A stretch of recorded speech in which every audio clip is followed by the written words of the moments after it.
Okay, so now that we've seen how the volume of a sphere relates back to volumes of a cone, or actually I should say two cones, we've come up with this formula, that the volume of a sphere is 4/3 the radius of the sphere cubed. So volume equals 4r cubed divided by 3.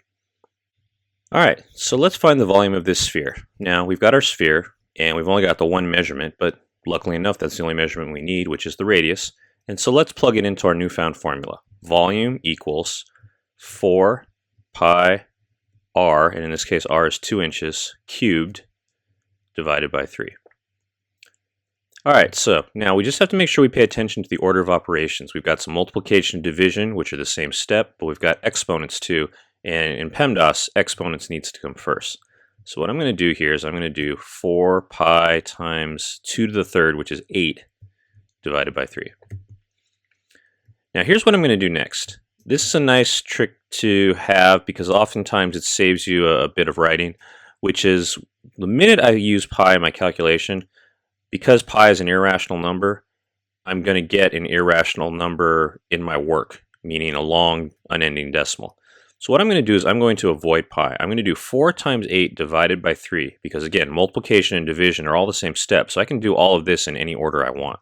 So I'm going to do 4 times 8, which is 32, and 32 divided by 3 turns out to be 10.6 repeating. Now I do get a long decimal here, but at least it's a repeating decimal and I can just write it like this. So 10.6 repeating times pi. Now I can do that last, and here's where I'm going to have to round off my answer to the approximate answer.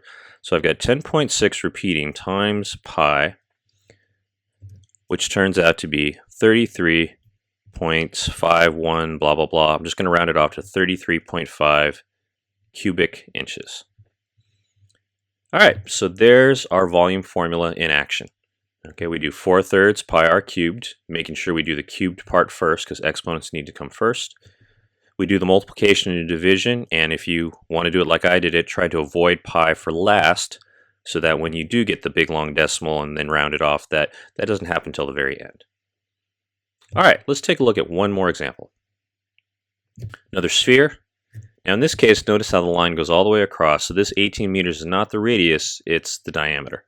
So when I go to my formula, volume equals 4 pi r cubed over 3, that when I do r, make sure that we don't make the silly mistake of using the 18, because 18 is the diameter, but our formula calls for radius. So half of 18 is 9, so the radius here would be 9 cubed. Alright, same as the last problem, just make sure you do your order of operations correctly.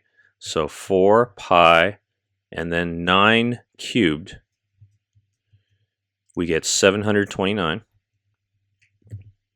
divided by 3. Alright, next, again, what I'm going to do is the minute I use that pi symbol, I'm going to get a irrational decimal, so I'm going to avoid it. I'm going to do 4 times 729 divided by 3. All right, and this time, no decimal. I get a whole number still. 972 times pi. And then I'll do this step last. So, 972 times pi. There's my big long decimal, which I'm going to round off. We'll just make it the nearest tenth. 3053.6. Oops, I should use the approximate symbol here. And that is in meters cubed. Okay, so that's our formula for the volume of a sphere. Once we've got the formula, it's just a little bit of plug and chug math, just being careful to do exponents first, and then coming up with an answer, which typically, because of pi, we have to round it off. So depending on what your assignment asks for, nearest tenth, nearest hundredth, whatever the problem is that you're doing asks you to do. All right, so there you go.